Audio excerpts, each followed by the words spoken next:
everything is changing to digital. Everything is online.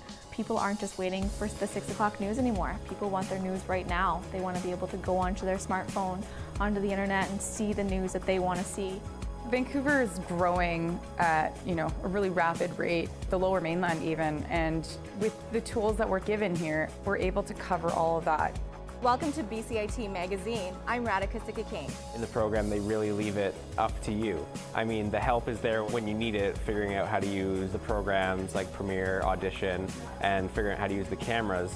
But it's up to you to sort of experiment and figure out what you can do when you go out in the field. They brought candles and flowers to remember the student who lost her life yesterday. Teresa May says the international community condemns Moscow. They really make sure that you know the basics and you are able to put out a quality product. I'm Brady Tretnero. And I'm Radhika Sikakane. Thank you for tuning in to BCIT Magazine.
This is 1680 The Crow, and you're listening to our feature presentation.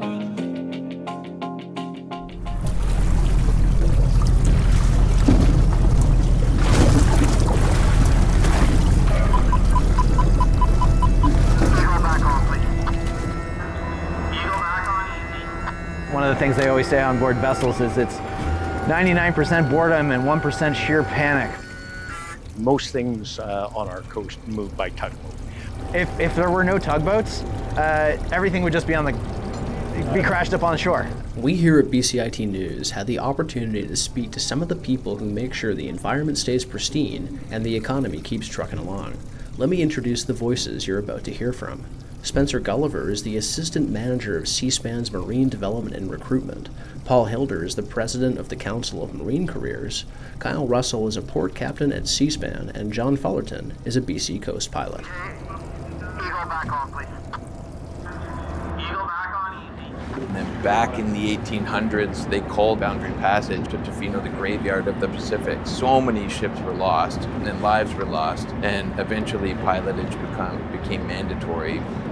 You know, a master of a ship that's used to kind of transiting the open seas, anytime they get close to the coast, they get a little nervous. The only reason why we don't have a lot of environmental disasters is because there's an entire industry designed around making sure that people are safe and able to bring in assets in and out of Vancouver. Eagle standing by. Get an Eagle, you can back half, please. There's always a risk. Oil doesn't just dissipate. The crude oil that we're hauling is a very persistent oil. It's not like a gasoline or anything, a refined product that tends to evaporate, so it's going to cause some long-term damage. And that's why it's so important to have these pilots and tugboats out there. We've got some pretty unique waterways on the coast, right? The inside passage here, there's not many places like it in the world. Is there an environmental component, risk to anything? Yeah, there is. The latest division that we have tugboats from is High Sea, and that's a partnership with the Haisla Nation up in Kitimat. They have 3 fully electric tugs. Those electric tugs were the first in North America to be operational. So the economy of Canada depends on the little tugboat and the Canadian Mariner. I have asked from time to time how much the cargo on board a ship is worth, and you know, it can be up to $100 million. Like it's considerable. And like you say, with the TMX pipeline being complete, the number of tankers coming in and out is unprecedented. It seems like container ships and tankers, oil tankers, are like, they're always on a deadline. It's like everything is on schedule and like go all the time. Eagle, whenever you're in position there. You can't even think. This is how all the prairie's grain is shipped to the world. This is how all of Alberta's oil is shipped to the world. This is how all of the coal is shipped to the world. Vancouver does more shipping out than it does in, which is pretty important for Canadians. And then of course all the containers bringing everything we buy in the stores, it's all coming into Vancouver and then being trained or trucked to wherever it's going in Canada. $200 to $300 billion of trade goes through the Port of Vancouver. And she's moving now. Okay, right on, thanks. Your hand there, Eagle, appreciate it. All right, you have a good day, thanks. That's the pilot communicating to the Eagle and the Osprey. Very little moves on this coast without a tug. This is a business that is also really, unfortunately at the moment, dwindling with the population of baby boomers that are all retiring. So currently 1/3 of our workforce can retire in the next 5 years. How do you replace a 40-year veteran on the water with somebody who's still wet behind the ears with a brand new certificate in their hand?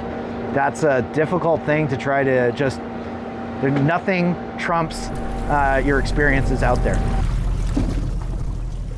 A BC Coast pilot here in British Columbia would, anywhere in between Alaska and Washington, get on board a vessel, introduce himself to the captain, sort of discover what the handling characteristics are of the ship, and then safely guide it to its destination anywhere within Canada. Basically, anytime a ship or large vessel goes somewhere which is unfamiliar to the crew, they need someone who's familiar with the area to guide them away from rocks or dangers and work with the prevailing conditions that they're experienced with. So, one of the nice things about this industry is it is such a specific niche job that if you're a tug captain, you've got a job for life if you want to stay running doing that work, right? It takes so many years of training and development for that skill set. Pulling opposite each other. It's a dance, really, almost, eh? Yep. Yeah, I mean, guys that I was in school with in my class are pilots now. Yeah. They're really, I mean, that's like the pinnacle of the West Coast Marine career. I mean, yeah. You know, pilots are a necessity. It's not a luxury. It's not something you know, oh, it's nice to have pilots. Like, you need pilots. The captains of the ships coming in, a lot of them have never been here before. And having never been here before, you don't know what to expect when you get here. I'll just hang tight till you get out of there, and then I'll wrap her up.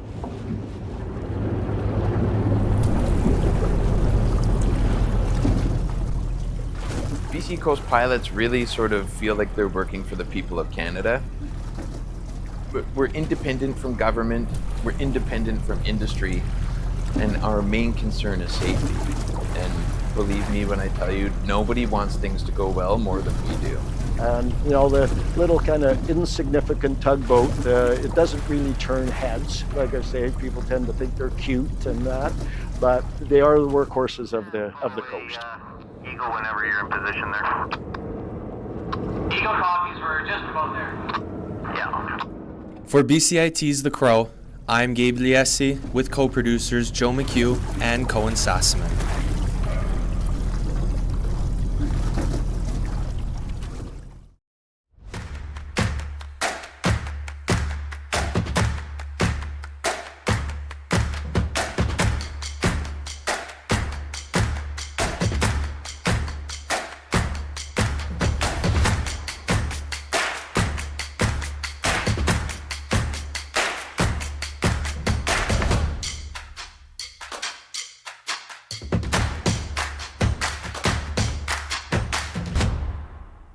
Everything is changing to digital. Everything is online. People aren't just waiting for the 6 o'clock news anymore. People want their news right now. They want to be able to go onto their smartphone, onto the internet, and see the news that they want to see.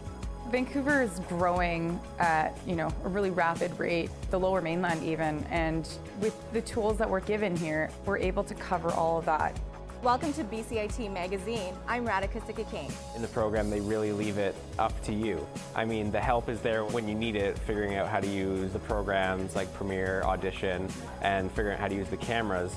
But it's up to you to sort of experiment and figure out what you can do when you go out in the field. They brought candles and flowers to remember the student who lost her life yesterday. Theresa May says the international community condemns Moscow. They really make sure that you know the basics and you are able to put out a quality product. I'm Brady Trettanero. And I'm Radhika Sikki-King. Thank you for tuning in to BCIT Magazine.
everything is changing to digital. Everything is online. People aren't just waiting for the 6 o'clock news anymore. People want their news right now. They want to be able to go onto their smartphone, onto the internet, and see the news that they want to see.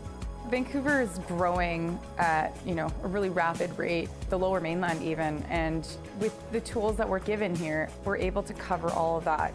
Welcome to BCIT Magazine. I'm Radhika Sikakane. In the program, they really leave it up to you. I mean, the help is there when you need it, figuring out how to use the programs like Premiere, Audition, and figuring out how to use the cameras.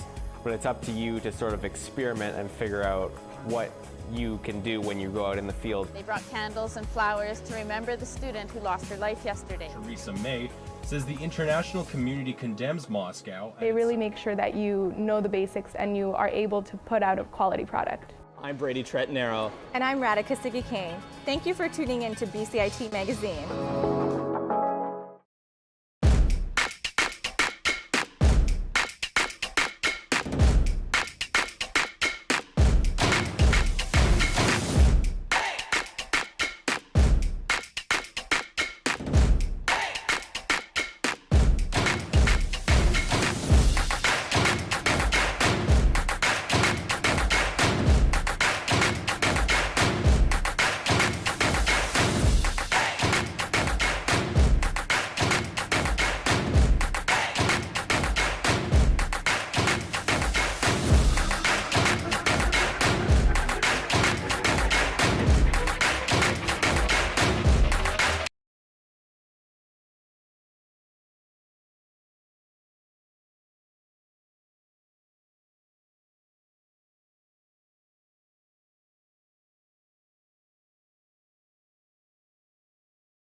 everything is changing to digital. Everything is online. People aren't just waiting for the 6 o'clock news anymore. People want their news right now. They want to be able to go onto their smartphone, onto the internet, and see the news that they want to see. Vancouver is growing at a really rapid rate, the Lower Mainland even, and with the tools that we're given here, we're able to cover all of that. Welcome to BCIT Magazine. I'm Radhika Sikakane. In the program, they really leave it up to you. I mean, the help is there when you need it, figuring out how to use the programs like Premiere, Audition, and figuring out how to use the cameras. But it's up to you to sort of experiment and figure out what you can do when you go out in the field. They brought candles and flowers to remember the student who lost her life yesterday. Theresa May says the international community condemns Moscow. They really make sure that you know the basics and you are able to put out a quality product. I'm Brady Trettenaro. And I'm Radhika Sikakane. Thank you for tuning in to BCIT Magazine.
This is 1680 The Crow, and you're listening to our feature presentation.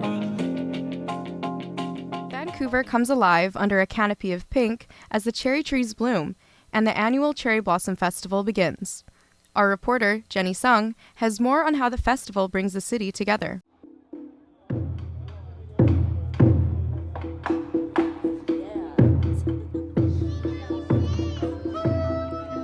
Soft pink petals drift through the air as Vancouver's iconic cherry blossoms transform the city into a living work of art. And the Cherry Blossom Festival isn't just a celebration of nature. It's a stage that community builder Linda Poole created for artists, musicians, and performers to share their work with the community. The idea came about from her 13 years living abroad. Well, I was far away in a place called Haiti. And I got to know the Japanese ambassador, and he told me about sakura festivals. And I'm from Alberta. I love the cherry blossoms here that we didn't have in Alberta. And I thought, wow, whenever I get back to Vancouver, I'm going to try and start a cherry blossom festival for my city. So that's what I did 20 years ago.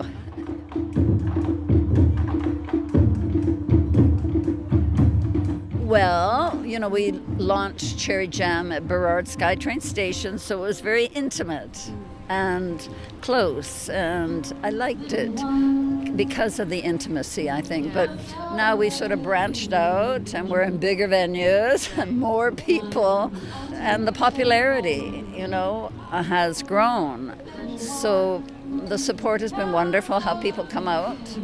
And there's been some additional new programs. But mostly we've taken the successful core original programs and just made them bigger, with more talent, which is what everybody wants. And more food trucks, more merchandise, more everything.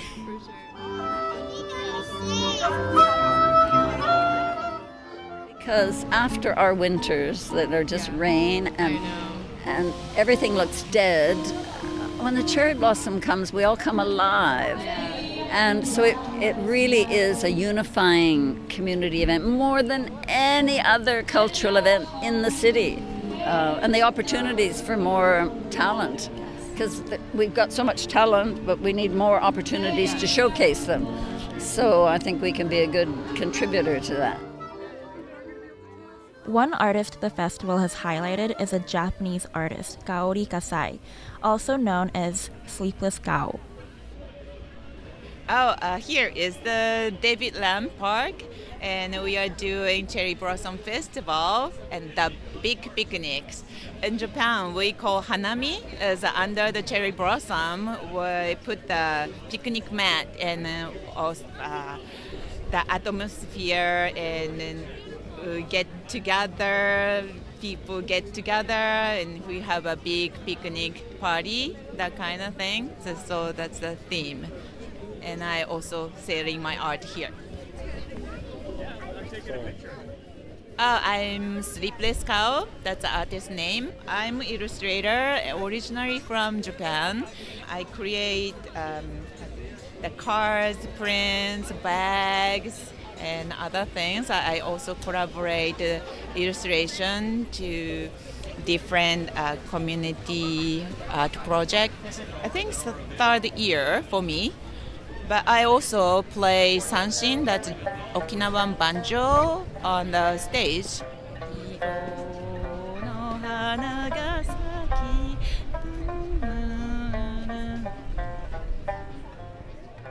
The Cherry Blossom Festival is a big thing in Japan, and also here we see lots of cherry blossom. I think 80,000 cherry blossom is in Vancouver, so some are like mostly from Japan, right? So connect with Japan and here Vancouver, and the people get together and appreciate this beauty of the nature. Along with artists, the festival brings about many musicians and performers, like the multi-genre band Mudfoot.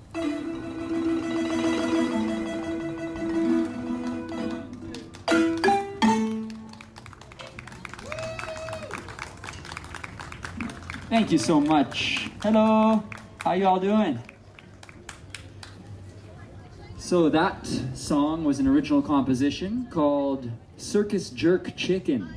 Today we just have Kai on the soprano marimba and Sangeeto gonna play the tenor marimba.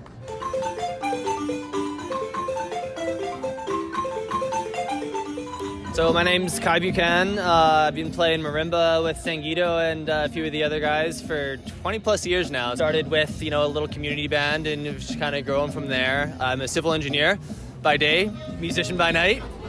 My name's Sangeeto Bigelow. I started on hand percussion and drums, Afro, Cuban, and West African drumming, and I teach music to all ages, from adult private lessons on guitar and percussion to youth group classes on marimba, like the music we played today.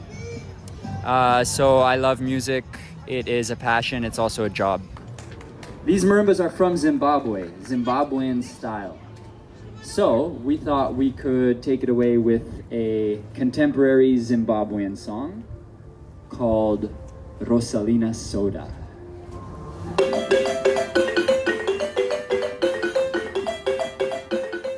Last year, Vixen, who organized this event, she contacted me. I played here with Chris, another member of our band, and it was a lot like today, just jamming out. And super fun, community vibes, beautiful cherry blossom vibes.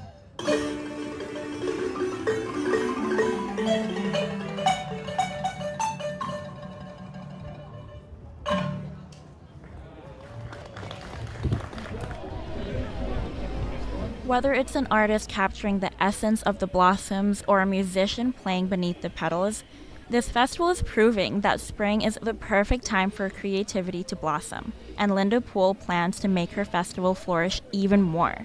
Well, now we've got momentum, and we're going to make it bigger and bigger so that it's a bigger international attraction.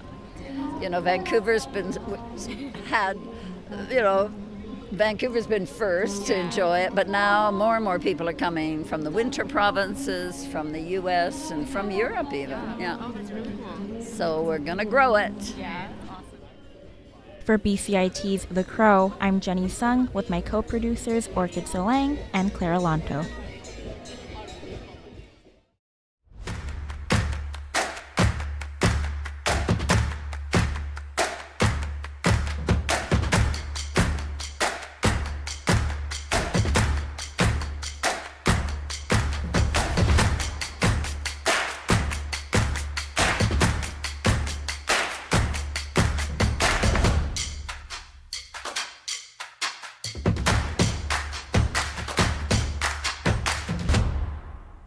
Everything is changing to digital. Everything is online. People aren't just waiting for the 6 o'clock news anymore. People want their news right now. They want to be able to go onto their smartphone, onto the internet, and see the news that they want to see.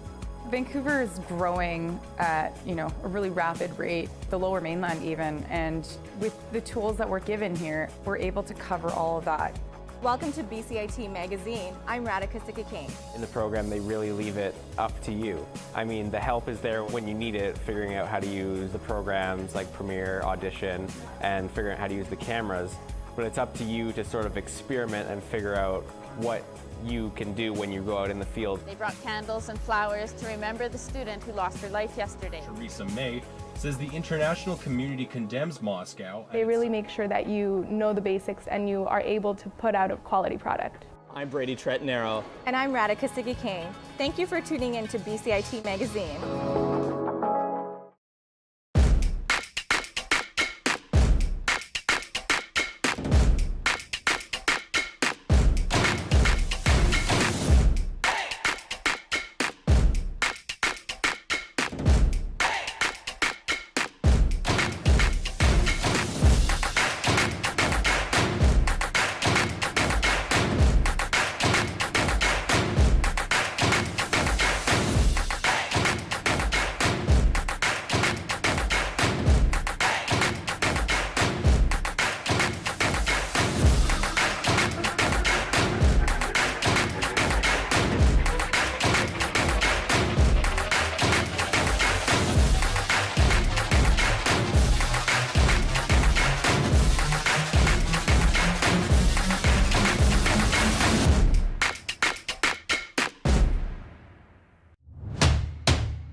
everything is changing to digital. Everything is online.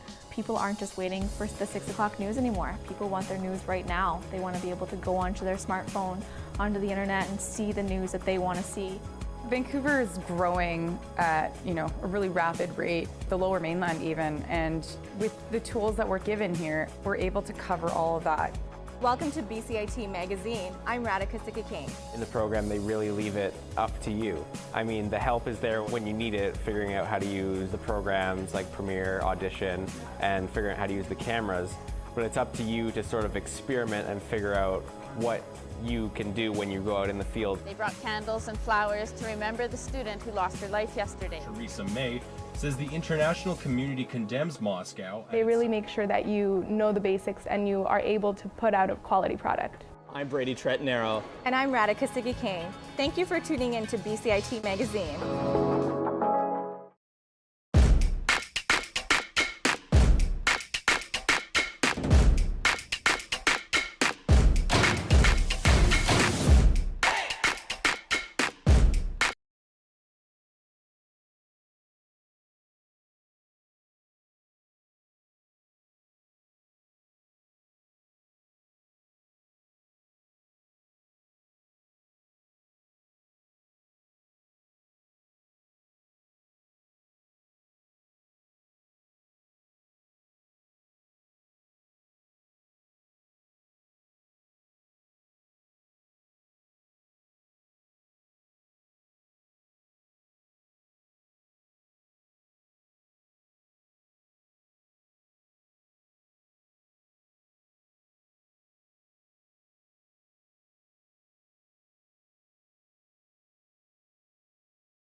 Everything is changing to digital. Everything is online.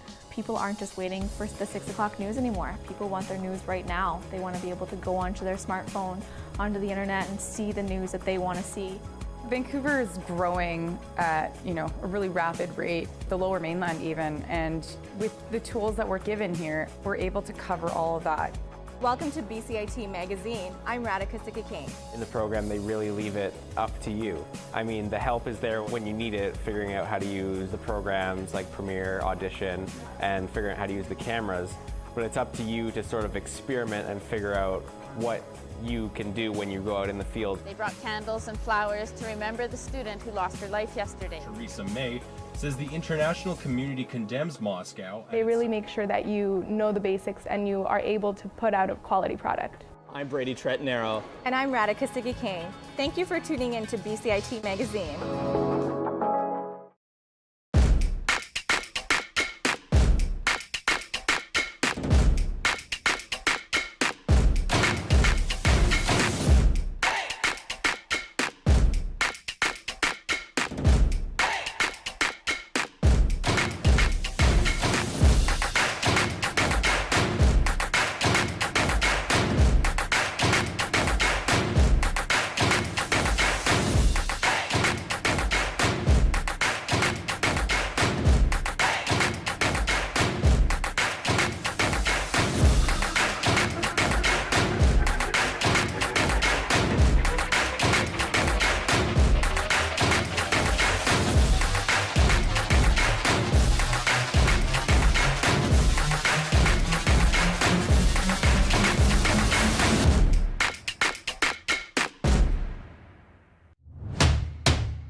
This is 1680 The Crow, and you're listening to our feature presentation. In 2007, Doreen Carter's life changed when she met Darlene McCann, who, along with a group of passionate women, helped Doreen get through her recovery process. This group of passionate women runs Soroptimist, a non-profit organization that supports marginalized women in our society. Gabby Rui has the story. I found it. Hey, let's go.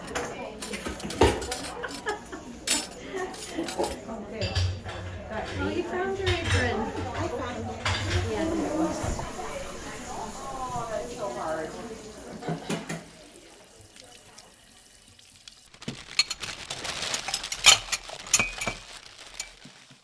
Bee's Closet and Warm Place for Women are two programs that operate under the non-profit organization Soroptimist Tri-Cities.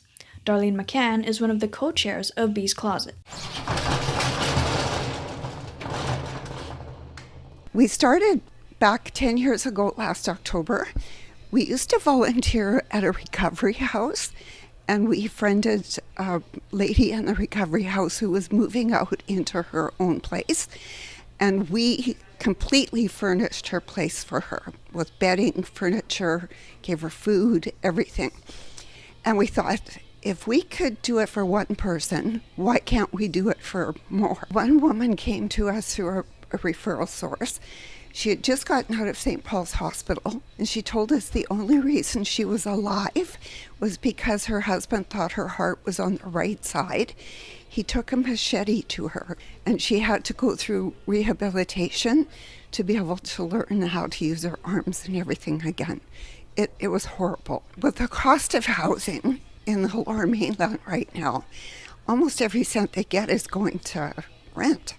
So they have no money to buy the household items, and they can get pretty much everything that they need for the household. The trolley, when we finish an order, is absolutely full of stuff. They don't need to go shop for anything, which is wonderful. Mugs wrapped up here.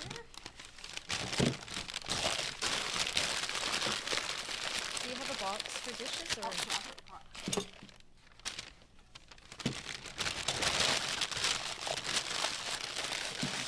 It's all worth it for Joanne Morton, another Soroptimist member. This is one of the best programs for reward, especially when they come in person and we get to meet them and get them to choose. And when they walk in here, they just like, their eyes are just like.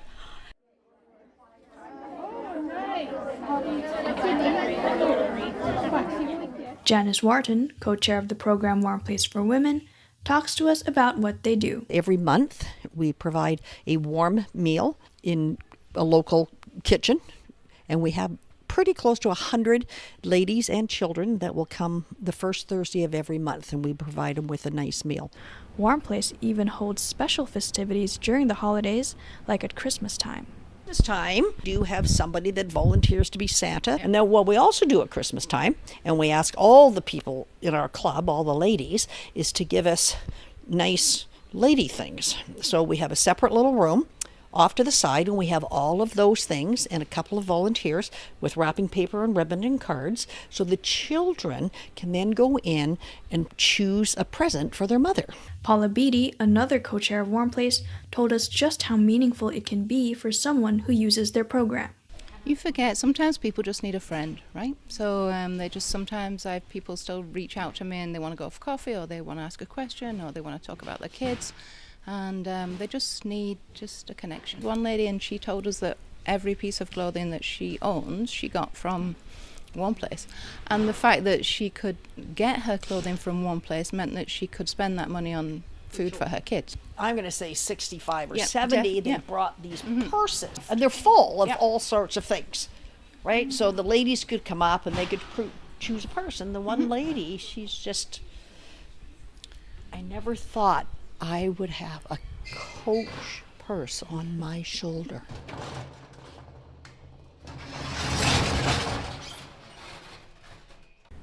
We got to attend a meal where Doreen Carter shared her story with us.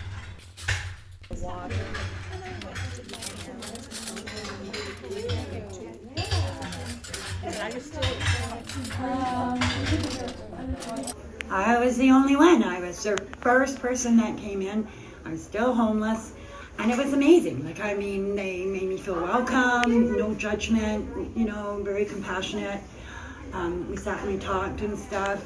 They told me that they had cooked for 80 people. It was spaghetti and garlic bread, and I'm like, wow, you know, I'm the only one here.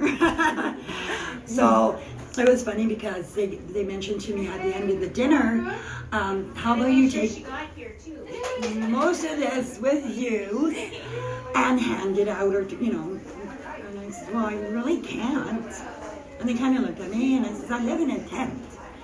And I said, you know, if I take all this stuff now and then hand it out later, I said, there might not be anything left because bears might get at it. It's hard to believe it's been 17 years. Through my recovery, they've been just absolutely amazing, right? I didn't have to pretend that I was, you know, not addicted and I wasn't homeless or anything else like that. I may have looked terrible when I first came in. So skinny, I was like 130 pounds. It's really important for women to know that they're seen, no matter what the situation is, right? Whether it's abusive, whether it's drug related, whether they're pregnant, homeless. This program is so important because all the women can get together and they can talk and, you know, hopefully come to a solution. And then just be themselves, right? So, but there needs to be more done. These people deserve a place of their own, right? So there needs to be more shelters, and that's, you know, even for downtown east side, anywhere, like all over the province, we need more shelters, and that's what I would actually work for. I would think that in order to get some more support and everything is to write letters. Like, get the community to write letters. An issue that Sir Optimus faces right now is the lack of funding. They must rely on our municipal governments for help.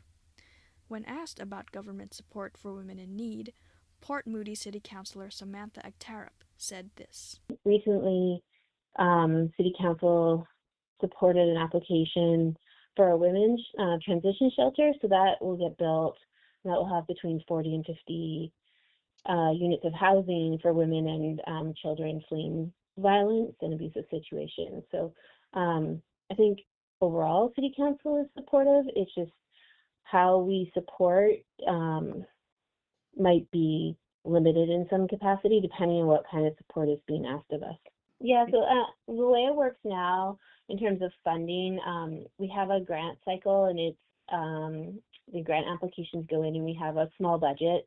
I think it's about $20,000 set aside to fund local nonprofits, and the grants, like the support for new immigrants or women fleeing violence, or even just finding housing or training, it seems to be somewhat financially constraining, let's say. A report from Stats Canada showed that in 2023, over 78% of victims of intimate partner violence were women. Vulnerable women, especially those further marginalized by factors such as class and race, rely on resources that organizations, such as Sir Optimus, provides. It is clear that more supports are needed to help people just like Doreen and the other women who use programs like Sir Optimus. For BCIT's The Crow, I am Gabby Rui with co-producers Jeannie Lynn and Keone Mo.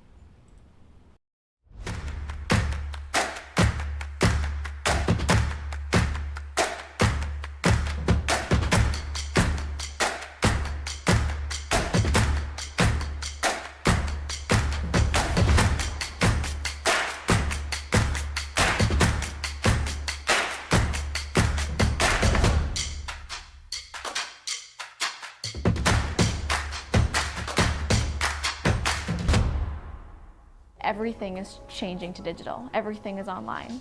People aren't just waiting for the 6 o'clock news anymore. People want their news right now. They want to be able to go onto their smartphone, onto the internet, and see the news that they want to see.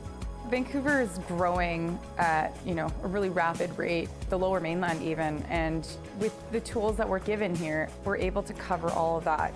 Welcome to BCIT Magazine. I'm Radhika Sikakane. In the program, they really leave it up to you. I mean, the help is there when you need it, figuring out how to use the programs like Premiere, Audition, and figuring out how to use the cameras. But it's up to you to sort of experiment and figure out what you can do when you go out in the field. They brought candles and flowers to remember the student who lost her life yesterday. Theresa May says the international community condemns Moscow. They really make sure that you know the basics and you are able to put out a quality product. I'm Brady Trettenaro. And I'm Radhika Sikakane. Thank you for tuning in to BCIT Magazine.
Everything is changing to digital. Everything is online.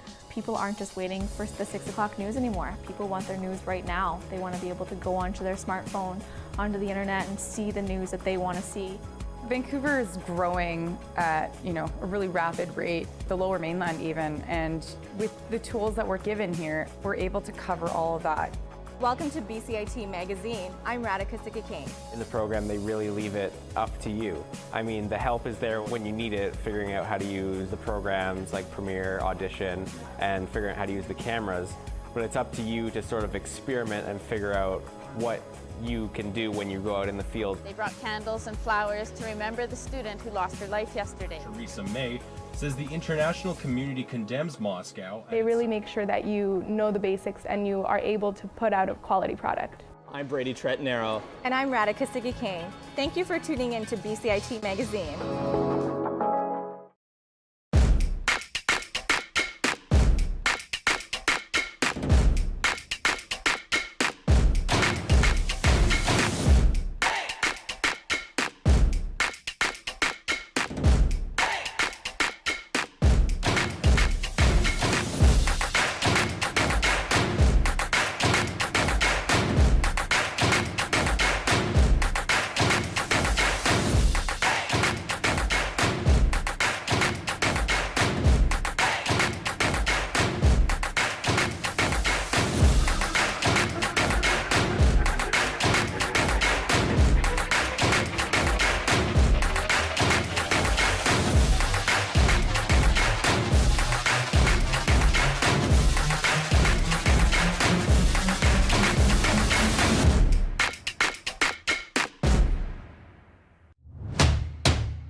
This is 1680 The Crow, and you're listening to our feature presentation.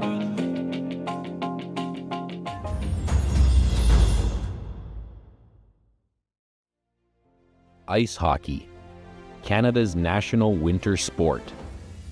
500,000 young Canadians take to their local rinks as their parents cheer on from the bleachers above. Many of those children dream of one day playing the game they love professionally.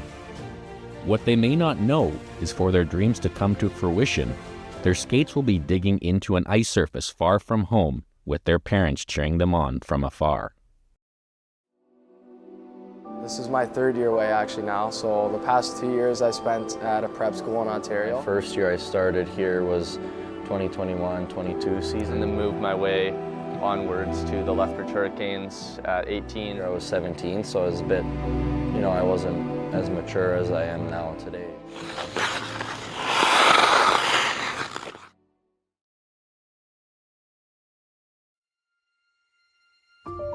In most cases, to make it big, players must either get drafted into the CHL, play in the BCHL, or play for academy schools. Typically, these leagues lead to players having to live away from home and their families. Connor Arsenault, now a member of the Chilliwack Chiefs of the BCHL, left his home of St. John, New Brunswick shortly after his 16th birthday. Last 2 years I spent at a prep school in Ontario. So that was originally my first time moving away, living in a dorm room there. And it was tough. Like I dealt with a little bit of homesickness for the first probably month and a half, and it affected everything, like your marks and your hockey and everything. It takes a toll on you. Mental health experts say 14 to 16 is a crucial period during a teenager's upbringing. When they're leaving home is kind of, it's a period of a lot of development in the brain. And, kids are trying to look at more autonomy, agency, they're pushing the envelope, trying to do more things. And so I think, you ask about that time in their life, I'm more kind of focused on what was going on in the 10, 11, 12, 13 prior to that, right? And so kind of the attachment piece of, all these kids are kind of coming into an opportunity in life where there's a lot of pressure. As young players move away to unfamiliar places, their parents put their trust into billet families to look after their children. Billets are tasked with housing and feeding players, playing a crucial role in a player's journey. I would imagine that the kids are probably pretty nervous. Their parents are pretty nervous because they're always like, where are you going? Like, who are you staying with? So I'd imagine before they get there, they have reached out to some of the teammates or found out what their billet situation was like. I mean, it's a big thing. Hey, man, who are you going to live with? Who's my 18-year-old, 16-year-old kid going to go live with, It's a pretty big deal to parents. I mean, they've got kids. I'd be like, hey, who are these people? It is tough moving in. It's a human aspect. Like if you're moving spots, it doesn't matter. Kind of what people do to try to make you as comfortable as you can. You got to fill out your environment, and that's just the way it is. Sometimes it'll take a day, sometimes it takes weeks or months or whatever. So I would say more so the environment of what you're going in. But yeah, like here, it didn't take me long to feel welcome and feel a part of the family, which was great. Here's Connor Arsenault moving in. Deeks scores! Great goal, Connor Arsenault! Establishing how to best interact with the new members of their home goes a long way into building trust in a billet household. Everybody has different levels of communication, and you're having another kind of like youth in your house that you may have parented, but every child needs to be parented differently, right? And you handle them all uniquely different. Sometimes food can be a great way to kind of bridge relationships and to really have that kind of, breaking bread together and what are their kind of pregame meals and really trying to make them feel at home and comfortable. Dinner time at our house, and I think the boys would agree, pretty entertaining, pretty fun, right?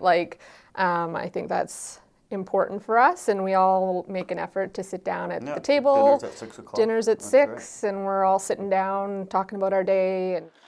Joining the trio at the dinner table is another billeted player.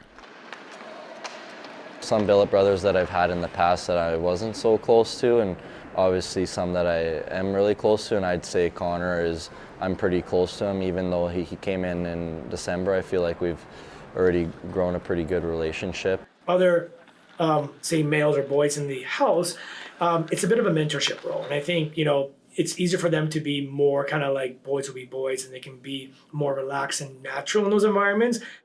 Mateo's been with us for 3 years, which is really cool. It's the longest time we've had someone with us. We often go through change throughout the season, and last season was the first year that we didn't have anybody traded. So having Mateo for 3 years has been really cool. Yeah. And one of our first players always used to say that it was part of the package, so that now that he was in our lives, he was, he was part of the package. So Mateo now has us for the rest of his life. It obviously helps when you have outgoing people like my billets are now. And also my first year I was by myself. So that was kind of a bit of, my first year I was 17, so I was a bit, I wasn't as mature as I am now today, but I mean, obviously helping or living with other teammates too really helps, and I think that really brings a comfort level to me. And obviously the billets at the end of the day, they're taking strangers in, like pretty much strangers, they don't know who they are, and they're opening their homes to us. So, that just goes to show how caring and those type of people are, so I can't appreciate them enough for that. Billet families provide crucial support for the players they care for.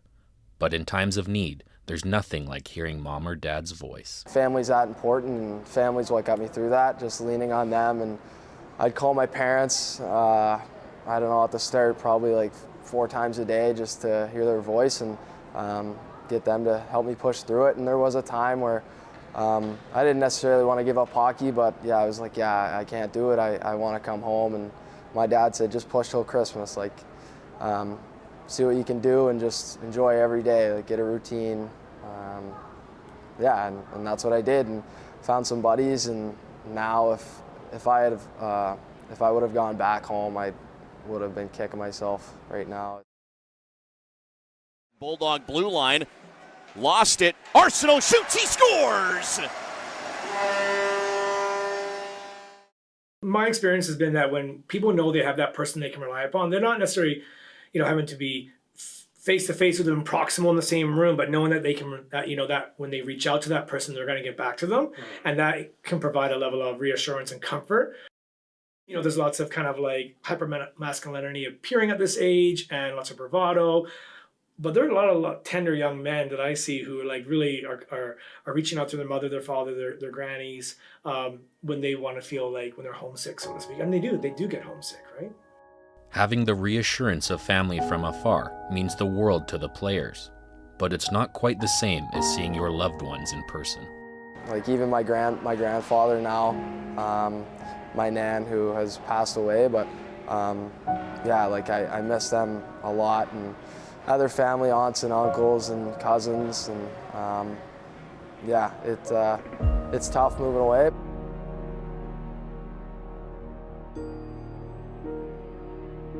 Many billet households become players' physical secure base while they're away from their immediate family. After building a strong bond and a home away from home, saying goodbye weighs on billet parents. Well, personally, it's very hard. It's really, it's hard to explain, but as soon as the boys come, they grab onto your heart, and they're part of the family. So you go through a grieving period, and it's challenging. Welcoming new players in, our first year, we had a boy get traded.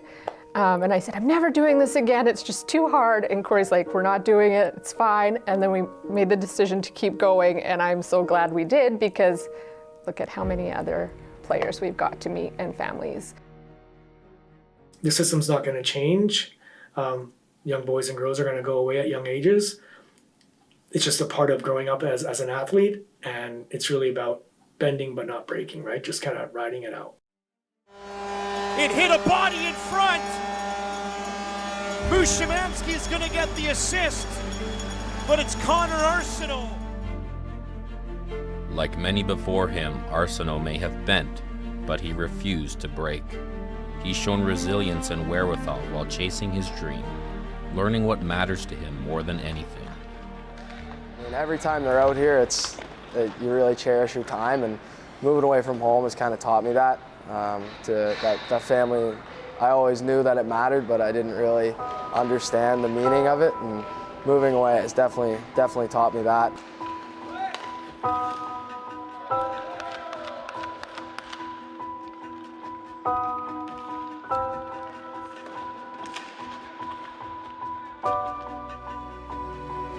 Knocked down Connor Arsenault as the Chiefs come away. They want to make a change here, so it's just Arsenault and Van Ooyen for the moment below the goal line, centered in front. Comes back to the blue line. Sirachi for Arsenault, fires, scores!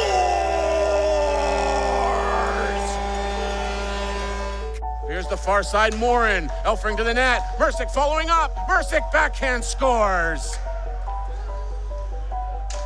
The Spurs Kings can't.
Everything is changing to digital. Everything is online.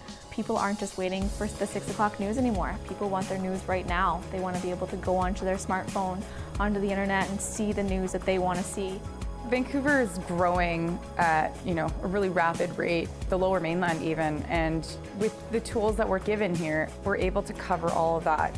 Welcome to BCIT Magazine. I'm Radhika Sikakane. In the program, they really leave it up to you. I mean, the help is there when you need it, figuring out how to use the programs like Premiere, Audition, and figuring out how to use the cameras. But it's up to you to sort of experiment and figure out what you can do when you go out in the field. They brought candles and flowers to remember the student who lost her life yesterday. Theresa May says the international community condemns Moscow. They really make sure that you know the basics and you are able to put out a quality product. I'm Brady Tretnero. And I'm Radhika Sikakane. Thank you for